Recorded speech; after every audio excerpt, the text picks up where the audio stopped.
हाँ कल की क्लास से स्टार्ट करते हैं। लास्ट वीडियो में हम लोगों ने पढ़ा था क्लोजर निकालना। तो जब हम ट्रांजिटिव क्लोजर निकाल रहे थे तो मैंने ये बताया था कि जहां पर भी रिपीटिशन आ जाता है वहां पे हम रुक जाते हैं। इसका एक तरीका और भी है, रिपीटिशन आता क्यों वो मैं बता देता हूँ। ये मैंने बोला था ना, रिपीटिशन ऐसे या ऐसे। सिंपल इसका एक और तरीका है कि आपके जितने नंबर ऑफ एलिमेंट्स हो, जितनी कार्डिनलिटी हो सेट की, उतने तक आप कंपोजिशन निकाल लीजिएगा। जैसे फॉर एग्जांपल कोई एक सेट दिया गया है A equal to A B C, तो इसमें 3 एलिमेंट हैं, तो आपको इसको ट्रांजिटिव क्लोजर निकालने के लिए R equal to R union R square union R cube, बस इतना ही कर लीजिए, सफिशिएंट है। क्यों, इसमें 3 एलिमेंट हैं तो पावर 3 तक निकाल लीजिएगा, इससे आपकी प्रॉब्लम सॉल्व हो जाएगी। राइट, चलिए अब इक्विवेलेंस क्लास, आज का एक नया टॉपिक है इक्विवेलेंस क्लास। इक्विवेलेंस क्लास का मतलब है ऐसे एलिमेंट जो एक दूसरे के इक्विवेलेंट हो। अब इक्विवेलेंट होने के लिए हमें यह देखना पड़ेगा कि जो हम क्लास निकाल रहे हैं जिस रिलेशन से, वो रिलेशन हमारा इक्विवेलेंस होना चाहिए। इक्विवेलेंस रिलेशन होना चाहिए, तभी हम उसमें से इक्विवेलेंस क्लास निकालेंगे। अब इक्विवेलेंस क्लास होती क्या है? इक्विवेलेंस क्लास को रिप्रेजेंट करने के लिए हम लोग एक तरीके का सिंबल लिखते हैं। देखिए किस तरीके का सिंबल, कुछ इस तरीके से यूज किया जाता है। ये x का इक्विवेलेंस क्लास अगर आपको निकालना है तो x इक्वल टू होता है y। अब y क्या है? y belongs to set S and y R x, ठीक है। और जो x है ये बिलोंग करता है सेट S से, x सेट S से बिलोंग करेगा और y भी सेट S से बिलोंग करेगा। और x का इक्विवेलेंस क्लास निकालने के लिए लिखते हैं हम लोग y आर x। कहने का मतलब अगर कहीं पर y आर x लिखा हुआ है तो आप x का इक्विवेलेंस क्लास निकालेंगे तो उसकी वैल्यू होगी y। अगर x का आप इक्विवेलेंस क्लास निकालेंगे तो वैल्यू होगी y। अच्छा एक चीज और समझिए, इसको अगर हम ऐसे लिखें x आर y तो भी हमारी प्रॉब्लम गलत नहीं होगी। मतलब equivalence class of x equal to y, ऊपर वाली लाइन का मतलब यह है कि राइट हैंड साइड का इक्विवेलेंस निकालने के लिए हम लोग लेफ्ट हैंड साइड एलिमेंट को इधर लिखते हैं। इसका मतलब हो गया कि हम लोग लेफ्ट हैंड साइड की वैल्यू इधर लिखेंगे और राइट हैंड साइड की वैल्यू इधर लिखेंगे, दोनों में कोई फर्क नहीं पड़ेगा। बिकॉज ऑफ जब हम इक्विवेलेंस देखते हैं तो रिफ्लेक्सिव और सिमेट्रिक प्रॉपर्टी उसमें होती है। रिफ्लेक्सिव और सिमेट्रिक का मतलब 2.2,2 भी उसमें होगा, और अगर 2,3 है तो 3,2 भी उस सेट में होगा। तो जाहिर सी बात है, आप चाहे ये वैल्यू लिखें या राइट हैंड साइड वाली वैल्यू लिखें, दोनों में वैल्यूज आपकी सेम ही आएंगी, उससे कोई फर्क पड़ेगा नहीं, ठीक है। जैसे देखिए R इक्वल टू, मैंने कोई एक रिलेशन दिया है, एक एग्जांपल लेके आपको बताता हूँ।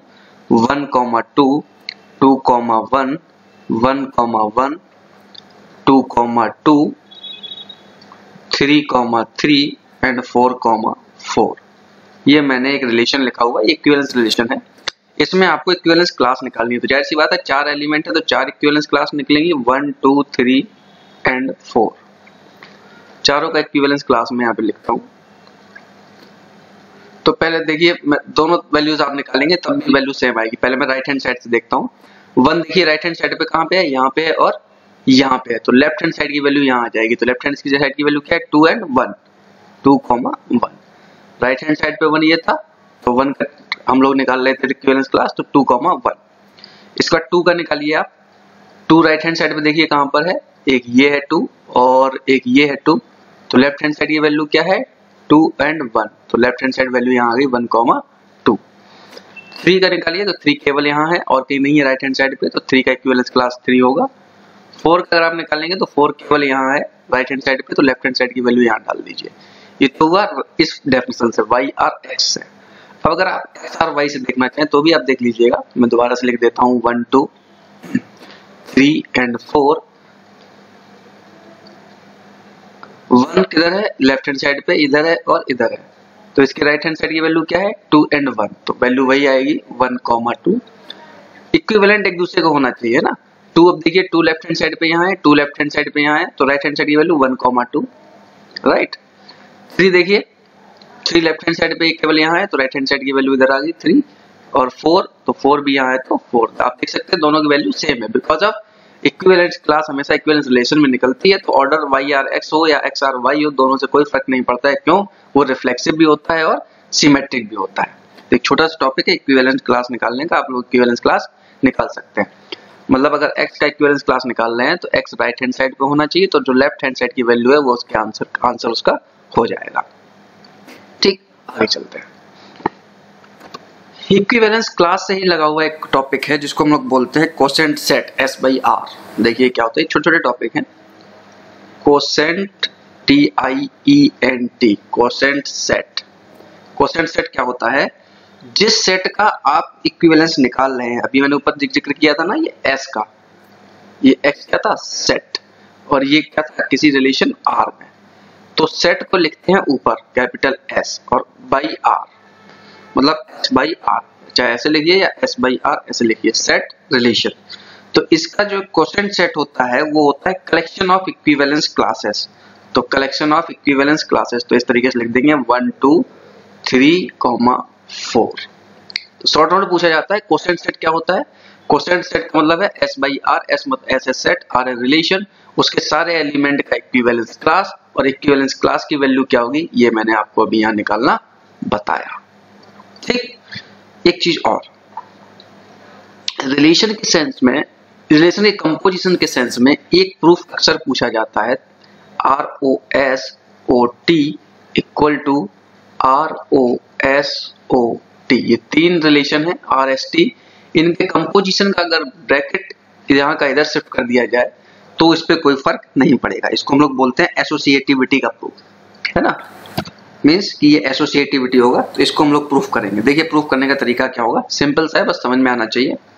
हम एज्यूम करेंगे लेट रिलेशन है, तो इस फॉर्म में लिखेंगे let A, small d belongs to ROSOT।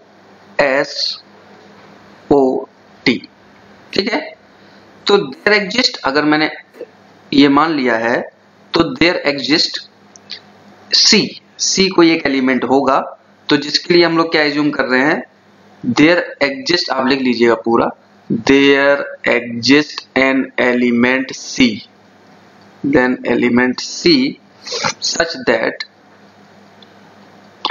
क्या कि A, C बिलोंग करेगा ROS से,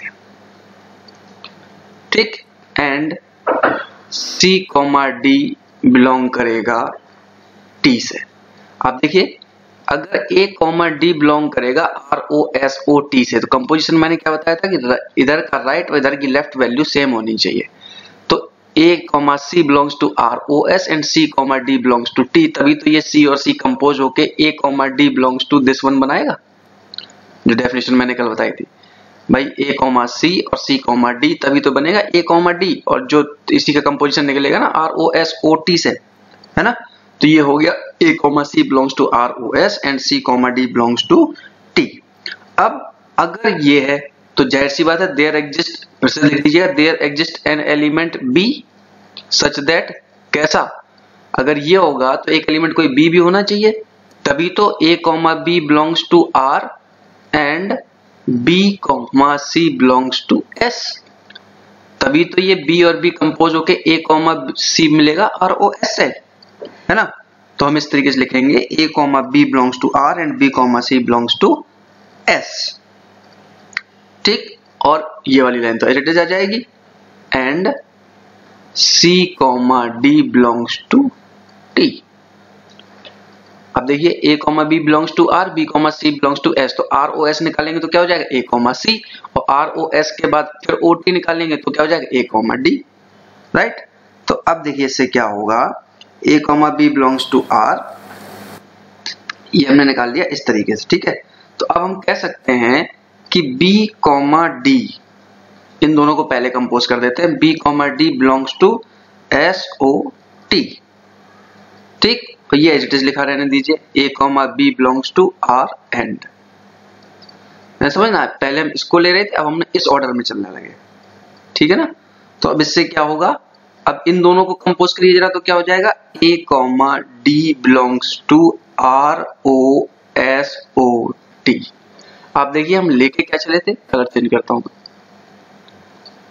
आप देखिए हम लेके क्या चले थे, दिस वन ROSOT, इधर ब्रैकेट वाला, ठीक।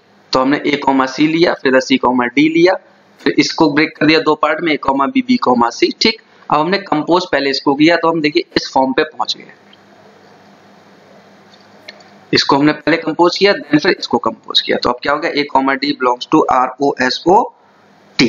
तो अब इससे हम क्या पर्पज निकाल सकते, क्या निकलेगा हमारा, वही सेट वाला कॉन्सेप्ट जो हम लिखते थे कि कहाँ है, r o s o t will be a subset of r o s o t।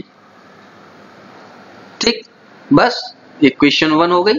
अब दोबारा आप चाहो तो इसी प्रोसेस को रिपीट कर दीजिएगा, नहीं तो सिमिलरली लिख के सिमिलरली इसी चीज का रिवर्स लेके चलेंगे तो उल्टा निकल आएगा क्या, r o s o t will be subset of r o s, पहले मैं लिख लेता हूं ये ब्रैकेट यहाँ। ठीक है, अब देखने वाली बात ये, कुछ जगह पर इक्वल लिखते हैं, कुछ जगह पर इक्वल नहीं भी लिखते हैं। अगर इक्वल लिख भी दोगे तो भी कोई फर्क नहीं पड़ेगा, नहीं भी लिखोगे तो इन दोनों कंडीशन से वैसे ही इक्वल हो जाएगा। तो from equation first and second आप लिख दीजिएगा यहाँ पे from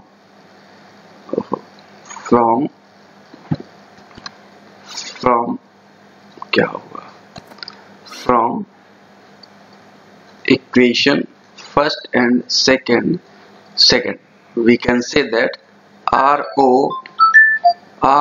s o t equal to r o s o t। बस सिंपल प्रूफ हो गया। ठीक है, तो इस तरीके से हम सिंपल एलिमेंट लेके a कॉमा डी एक एलिमेंट लिया, फिर a कॉमा सी इसके कंपोजिशन में लिया, c कॉमा डी इधर, इस तरीके से ब्रैकेट को ब्रेक करते हुए हम इस तरीके से प्रूव कर सकते हैं r o s o t equal to r o s o t। Simple bracket का चेंज है एसोसिएटिविटी का, और कंपोज करते जाना है।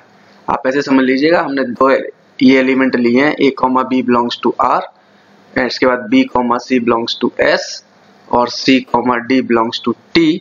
बस अब आप पहले ये वैल्यू निकाल लीजिए r o s o t, ठीक, ये वैल्यू, और फिर बाद में इसकी वैल्यू निकाल लीजिएगा r o s o t, ये दोनों वैल्यूज इक्वल आएगी। वही चीज को मैंने रिप्रेजेंट किया हुआ है। ठीक, तो ये कई बार प्रूफ 2 नंबर में पूछा जाता है, r o s o t equal to r o s o t associativity के सेंस में। ठीक है, अब देखिए आगे, अब मुझे आज स्टार्ट करना था फंक्शन। देखिए फंक्शन मैपिंग क्या होती है। फंक्शन जो हम कोई लिखते हैं, for example f x equal to x square plus x plus 1। अब देखिए ये फंक्शन कहाँ से निकल के आता है। ये फंक्शन कहीं ना कहीं कंप्यूटेशनल जो हम लोग प्रोग्राम लिखते हैं उसी प्रोग्राम से ही निकल के आता है। इसके बारे में मैं नेक्स्ट वीडियो में चर्चा करूंगा, जब मैं इसके एसिम्प्टोटिक नोटेशंस के बारे में बताऊंगा। अभी केवल मैथमेटिकल मॉडल पर हम चर्चा कर रहे हैं, तो मैथमेटिकल मॉडल के कॉन्सेप्ट में ही हम आपको बताते हुए चल रहे हैं।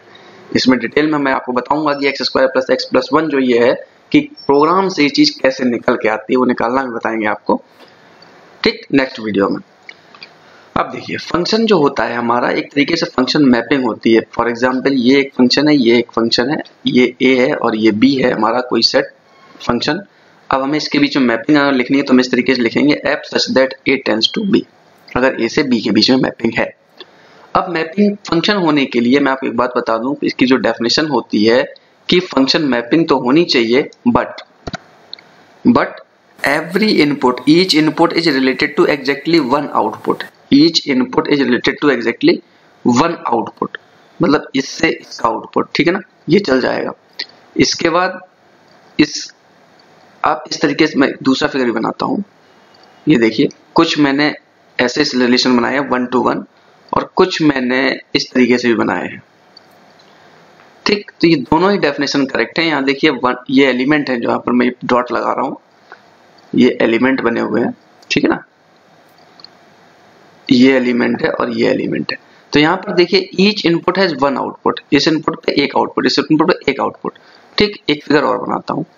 अगर मैं कहीं पर कहता हूँ इस तरीके से दिस वन, यहाँ पर क्या होगा, एक इनपुट से 2 आउटपुट आ गए हैं, तो ये हमारा फंक्शन नहीं होगा। मतलब ऐसा कहने का मतलब है कि फंक्शन में कहीं पर भी 1 to many रिलेशनशिप नहीं होती है। फंक्शन में क्या होगा, या तो आपकी रिलेशनशिप जो होगी वो 1 to 1 होगी, 1 to 1 होगी, या many to 1 होगी, many to 1। ये देखिए 1-1 रिलेशनशिप है, यहाँ देखिए 1-1 भी है और many 1 भी है, 1-1 भी है और many to 1 भी है। तो ये हो गया आपका many 1। ठीक, तो फंक्शन मैपिंग या तो 1 1 होगी या मैनी 1 होगी। इसके साथ साथ दो चीजें और, 1 1 का मतलब समझ रहे हैं ना, लेफ्ट हैंड साइड और राइट हैंड साइड पे एक एलिमेंट का एक साथ ही मैपिंग, और इधर मैनी टू 1 का मतलब बहुत सारे एलिमेंट्स का एक के साथ, लेकिन 1 टू मैनी नहीं आएगा। अगर 1 टू मैनी है दैट मींस वो फंक्शन है ही नहीं, वो मैपिंग है ही नहीं। इसके बाद दो चीजें और होती हैं, ऑन टू और इन टू। इनका मतलब और समझिए, एक मैपिंग ये बनी हुई है, अगर मैंने यहाँ पर 4 एलिमेंट हैं और सभी की मैपिंग कर दी है तो इसको हम लोग बोलते हैं ऑन टू। और अगर मैंने राइट हैंड साइड पे कुछ ब्लैंक छोड़ा हुआ है, ये देखिए दो फंक्शन मैंने बना दिए और यहाँ पे दो एलिमेंट ब्लैंक छोड़े हुए हैं, तो इसको हम लोग बोलते हैं इन टू। बात समझ में आ गई? ऑन टू में सारे एलिमेंट्स की मैपिंग होगी राइट हैंड साइड पे, और इन टू में कुछ एलिमेंट्स ब्रेक हो जाएंगे, या मैं ऐसे कहूँ there exist at least one element in the codomain, इधर को बोलते हैं codomain, which is not an image of any element in the domain। मतलब यहाँ दो एलिमेंट ऐसे हैं जो किसी भी एलिमेंट की इमेज नहीं है, तो इसको बोलते हैं ऑन टू, इसको बोलते हैं इन टू। ठीक, तो आपके समझ में आ गई होगी 1 टू 1 क्या होता है, मैनी 1 क्या होता है, ऑन टू क्या होता है और इन टू क्या होता है। ये ऐसा सी चीजें हैं इसलिए मैं जल्दी जल्दी बता रहा हूँ। इनके कुछ दूसरे नाम भी होते हैं, मैं आपको बता देता हूँ। 1 1 को ही बोलते हैं इंजेक्टिव फंक्शन। तो अगर कहीं पर बोला जाता है 1 1 और कहीं पर बोला जाता है इंजेक्टिव फंक्शन तो बात एक ही है। अगर कहीं पर बोला जाता है ऑन टू या बोला जाता है सरजेक्टिव तो वो भी चीज एक ही है। ठीक, और एक चीज होती है बाइजेक्टिव। बाइजेक्टिव का मतलब होता है इंजेक्टिव प्लस सरजेक्टिव, इंजेक्टिव प्लस सरजेक्टिव, मतलब 1 1 प्लस ऑन टू ये दोनों मिलके बनते हैं बाइजेक्टिव। तो ये डेफिनेशंस आपको पता होनी चाहिए। ठीक, थोड़ा सा और आगे चलते हैं। अब देखिए, अब आपको मैपिंग अगर मैं बताऊं तो f सच दैट, अगर कहीं पर लिखा हुआ a टेंड्स टू b, इसका मतलब क्या है mapping a tends to b। और अगर मैं g लिखता हूं तो उसकी मैपिंग बताता हूं इस तरीके से b टेंड्स टू c। अब अगर मैं इसकी मैपिंग की बात करता हूं तो f टेंड्स टू a और b लिखा है, g tends to a to c लिखा हुआ है।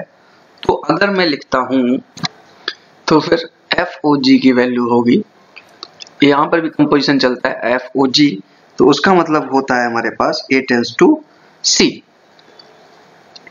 ठीक, अब देखिए इसकी प्रॉब्लम, कई बार एग्जाम में पूछ दिया जाता है कि fx इक्वल टू दिया गया है, fx इक्वल टू दिया गया है, for example suppose x plus 2 और gx दिया गया है x क्यूब, और आपसे पूछा जाता है कि GOF या FOG निकालिए, FOG निकालिए या GOF निकालिए। तो देखिए इसका मतलब क्या होता है, FOG का मतलब होता है FOGOX, इसको हम इस तरीके से लिख लेते हैं FOGOX, FOG ऑफ x, इसका मतलब होता है F ऑफ GX। ठीक है, F ऑफ GX, तो GX की वैल्यू कितनी है x क्यूब, तो F ऑफ x क्यूब, तो fx इक्वल टू क्या लिखा है x प्लस 2, तो f ऑफ x क्यूब क्या हो जाएगा x क्यूब प्लस 2। अगर पूछा जाता है GOF तो हम इसको ये शॉर्ट में लिखा जाता है, इसको एक्सपेंड कर लेते हैं, GOF of x equal to ये क्या हो जाएगा g ऑफ fx, तो fx की वैल्यू क्या है x प्लस 2, तो fx इक्वल टू हो जाएगा x प्लस 2। तो अब इस g की वैल्यू आप निकालेंगे g ऑफ x प्लस 2, तो gx इक्वल टू क्या है x क्यूब, तो g ऑफ x प्लस 2 का मतलब क्या हो जाएगा x प्लस 2 का क्यूब। ध्यान देखिएगा, ये समझने वाली बात है, वही मैं बताना चाह रहा हूँ कि f of g of x, तो g ऑफ x, gx की वैल्यू क्या थी x प्लस 2, तो यहाँ पर सॉरी gx की वैल्यू थी x क्यूब, तो यहाँ पर आ जाएगा x क्यूब, और अब f ऑफ x क्यूब निकालेंगे तो f ऑफ x क्या कह रहा है x प्लस 2, तो x क्यूब प्लस 2। यहाँ पर fx की वैल्यू x, यहाँ पहले fx लिया जाएगा तो fx equal to x plus 2, तो g of x plus 2, gx क्या कह रहा है पूरे x का क्यूब कह रहा है, तो ये पूरे फंक्शन का क्यूब हो जाएगा। तो ये क्वेश्चन एग्जाम में पूछा जाता है, आपको fx दिया जाएगा, gx दिया जाएगा, कुछ चीज यहाँ पर दी होगी और आपसे कहा जाएगा कि ये कैलकुलेट करके निकालिए कि FOG क्या है, GOF क्या है। इस तरीके से कैलकुलेशन के लिए एग्जाम में क्वेश्चन आता है। जैसे कि मैं एग्जाम्पल लेके आपको बताता हूँ, एक क्वेश्चन आया था ये 2020-21 में, 20-21 में क्वेश्चन आया था। इसमें फंक्शन दिया गया था fx दिया गया था 3x स्क्वायर प्लस 2 और जी एक्स दिया गया था 7x माइनस 5 और एच एक्स इक्वल टू दिया गया था 1/x। पूछा गया था FOGOH ऑफ x। तो देखिए कैसे निकालेंगे। इसका मतलब हो गया FOGOH of x। FOGOH of x लिखा था ना, तो FOG ऐसे लिख लीजिएगा, ऐसे कर दीजिएगा G of H of x। दो ब्रैकेट हो गए, 1 2 3 1 2 3, ठीक है ना। तो इसका मतलब क्या हो जाएगा, F of G of H x की वैल्यू क्या है 1/x, ठीक है ना। अब F of G of x की वैल्यू क्या है 7x/5। यहाँ पर आपने क्या लिखा हुआ है 1/x, तो इसका मतलब क्या हो जाएगा G x के लिए क्या हो जाएगा 1/x, तो यहाँ पर क्या हो जाएगा 7/x माइनस 5। समझने वाली बात है, x की जगह 1/x लिख दीजिए, तो 7/x माइनस 5।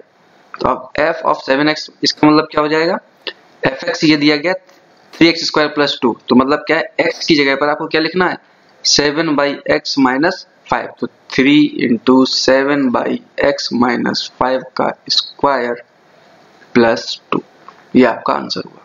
रिपीट कर देता हूं मैं, इसका मतलब क्या होगा f of g of hx, तो hx की वैल्यू क्या है 1/x, ठीक है। g 1/x मतलब x की जगह पर आप 1/x रख दीजिए, रख दिया। यहाँ पर x की जगह पर ये सारी वैल्यू लिख दीजिए, तो ये हो गया, ठीक है। दूसरा मैं आपको एग्जांपल इसी में एक चीज और पूछी गई थी, GOG देखिए जरा, GOG ऑफ x, इसका मतलब क्या होगा G ऑफ x, तो gx की वैल्यू क्या है 7x minus 5, G of 7x minus 5। अब इसकी वैल्यू निकालनी थी 7x माइनस 5, तो अगेन अब देखिए जी फंक्शन तो सेम रहेगा, तो x की जगह पर क्या लिखना है 7x माइनस 5, तो यह क्या हो जाएगा 7 × 7x माइनस 5 माइनस 5। अब आपकी मर्जी है, इसको आगे सॉल्व करना चाहिए करिए, मत करना चाहे मत करिए, तो ये भी आंसर सही है। बाकी दो चीजें और पूछी गई थी, वो आप अपने खुद से निकाल लीजिएगा। मैं यहाँ पे लिख देता हूँ क्या क्या पूछा गया था। एक पूछा गया था GOH ऑफ x पूछा गया था, और HOGOF ऑफ x पूछा गया था। तो इसका मतलब क्या हो जाएगा G of H of x, इसका मतलब क्या हो जाएगा H of G of F of x। तो आप इस तरीके से इसको कैलकुलेट कर लीजिएगा खुद से। कोई प्रॉब्लम आए तो कमेंट सेक्शन में बताइएगा। चलिए आगे चलते हैं, ठीक। तो अब इसी कंपोजिशन में इसका भी एक छोटा सा प्रूफ आता है जनरली एग्जाम में, GOFOH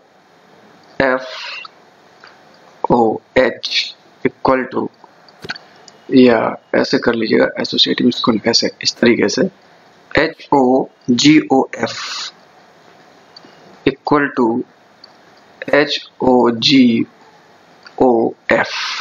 ठीक है ना। अब देखिए इसका प्रूफ क्या है, ये कहना क्या चाह रहा है बेसिकली, F फंक्शन मैपिंग है A to B, ठीक है ना, और G फंक्शन मैपिंग है B to C, और H फंक्शन है मैपिंग है C to D। तो इसका प्रूफ सिंपल है, इसको जनरली हम इसी तरीके से करेंगे। देखिए कैसे, हम लेंगे HOGOF, ठीक, ये पूरे का X, ये हमने LHS ले लिया जो ये था HOGOF ऑफ X। इसकी डेफिनेशन क्या होती है HOGOF ऑफ X, ठीक, ये X इसके साथ आ जाएगा पूरे के साथ, है ना। अब हम इसको कैसे एक्सपेंड करेंगे, H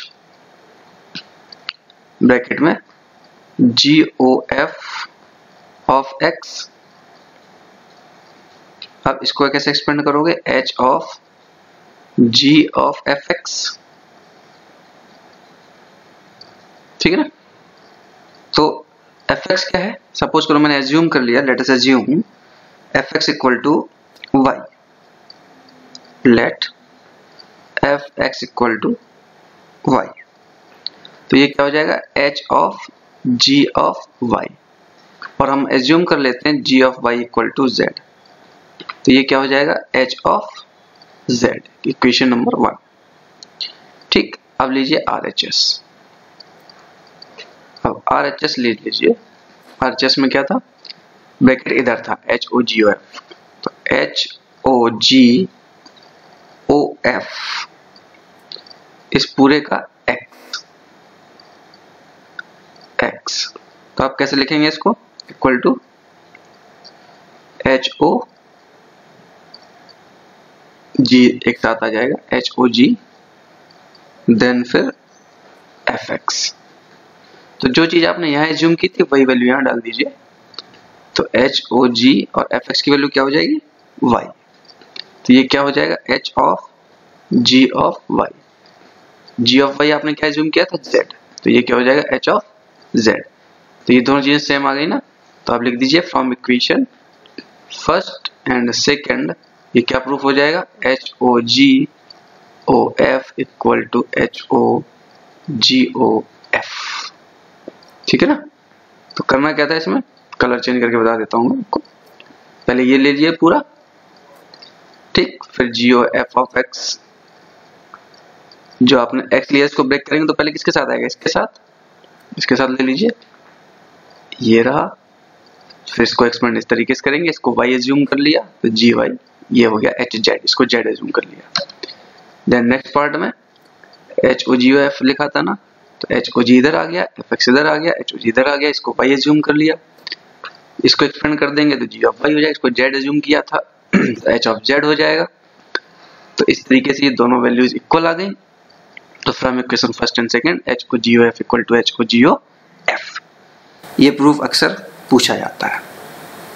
अब देखिए कुछ प्रूफ आते हैं हमारे पास। जनरली कहा जाता है कि प्रूफ करिए कि कोई फंक्शन जो दिया गया है वो फंक्शन 1 है या ऑन 2 है ना। तो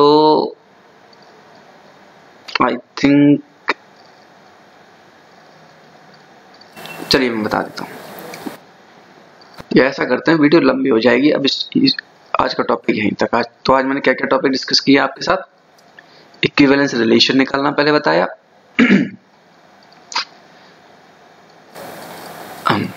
इसको नोट डाउन कर लीजिएगा कहीं पर कि टोटल नंबर ऑफ एलिमेंट्स पे भी ट्रांजिटिव क्लोजर उतनी पावर तक निकाल सकते हैं।